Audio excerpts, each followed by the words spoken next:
Hello everyone. I just wanted to make this video real quick to speak to you all about the importance of knowledge management. So as I told you in a previous video, I work for the federal government. My job is a writer editor. So what that consists of is I write content for call centers and different business lines so they'll have a step-by-step guide when things happen. With everything going on with the coronavirus and lack of medical staff and everything, it caused, the VA to open up their facilities to people that are not veterans. So this is a whole emergency rush urgent situation where it's like we have to come up with the processes and the guidance to give the medical facilities to ensure that everybody is put in the system the correct way. So this calls for, system updates, policy updates, memos, so much stuff. But when you have the proper people and team in place, you can get this done quick, fast, and in a hurry. So we started this project on Friday and completed it today, having many conference calls, getting approvals from DC and so many other people to make sure that what we're putting out is effective. Now, we also are aware that, as things happen and we receive more information, it may change, but it's like you have to have a start in order to get things going. So I want you all to think about that within your business. Do you have the proper team and steps in place and processes in place if something happens that you need somebody quick to turn around? And this is something as, when you start off small as an entrepreneur and you're by yourself doing everything, I urge people to think about the future and how this will impact their business later. Like, I don't want people to start thinking about this later on down the line when things have gotten so big and out of control. Now you are unsure of like how you're going to, grasp hold of it. So, for those that don't understand what the difference is between an SOP, a job aid, and a business process, I'm going to break that down for you. So a SOP is standard operating procedure. This is basically a procedure set in place that these are the things that you must do. It's no ifs, ands, or buts about it because these are the things that I'm going to evaluate you on per se. So, and the government is our performance appraisal. Everyone else may call it something else.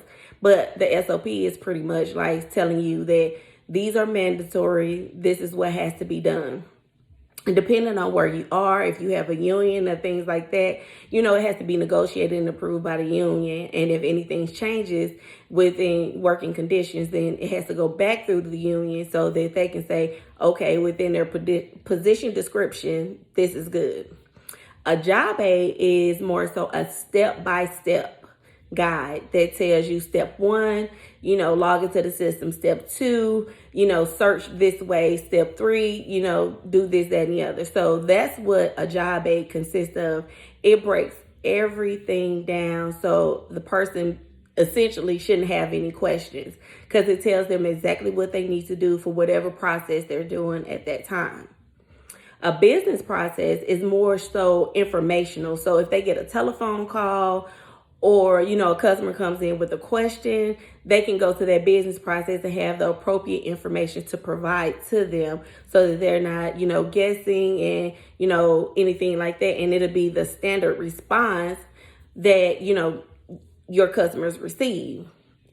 So that is, the breakdown of knowledge management. Now, some, hold their documents on their SharePoint, which, is great because, you can give permission or not permission to certain documents.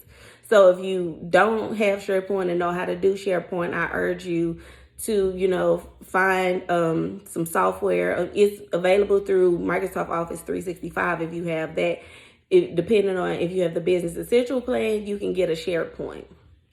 So, I find SharePoint easy to use and understand. I use, SharePoint quite often every single day. as part of my job. And I also, started a SharePoint for my own business. And it also helps me to keep up with documents instead of clogging up my computers. I can easily access them through my SharePoint. And, I can lock down the folder where only I can see it, things of that nature. So SharePoint is a good tool. Another way to handle knowledge management is through the eGain system, which is a knowledge management system. Through this system, you can have all of your documents. You can also provide chat services, web chat. So if people want to chat with somebody live, you can schedule and set up what time of days the chat is available. And you can also input quick chat responses. So I'm quite sure some of you are very familiar with going on to different businesses and you're chatting with an individual and they give you the same standard response. That's kind of what I do. I put those standard responses in for particular questions because it's like these are questions that we know that people are going to ask all the time. So we have a standard response to give to them. So that is knowledge management, quick, down and dirty, so that you can understand. When you have disasters, emergencies, anything like that, it is always great to have documentation in place so that your staff can know how do we handle these situations with, people being out of business and things of that nature. If you're getting phone calls or, people that work with you are getting phone calls, it's great to have a standard script.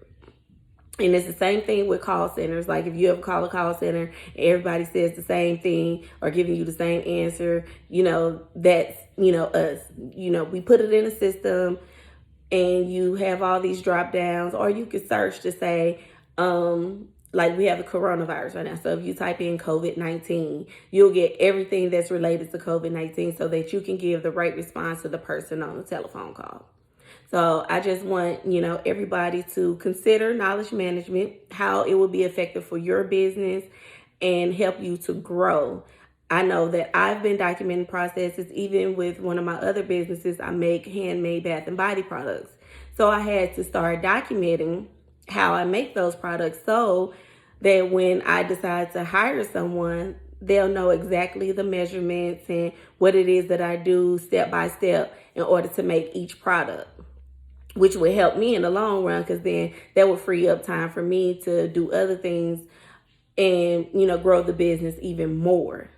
So, I just wanted to talk to you. If you all have any questions, my contact information will be down in the description. And don't forget to follow me on Instagram and Facebook, SG Enterprises LLC, and on Twitter at Top Notch Consult. That'll be TOPKNOTCHCONSLT. Thank you for tuning in. Make sure you hit the subscribe button.